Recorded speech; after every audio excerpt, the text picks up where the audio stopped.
தனுஷ் நடிச்சு ரீசெண்டா வெளிவந்த ஒரு இந்தி படம். அது முழுக்க முழுக்க லவ் கான்செப்டா வச்சு எடுத்திருப்பாங்க. ஆனா லவ் எங்க இருக்குன்னு யாராலையுமே கண்டுபிடிக்க முடியாது. படத்தை பார்த்துட்டு லவ் இருக்கா இல்லையான்னு நாங்க முடிவு பண்ணிக்கிறோம், நீ சொல்ல வந்ததை சொல்லிட்டு கிளம்புன்றீங்களா?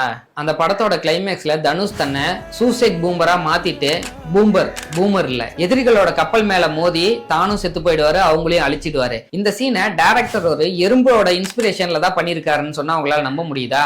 எஸ், எக்ஸ்ப்ளோடிங் ஆண்ட் அப்படின்னு ஒரு எறும்பு வகை இருக்கு.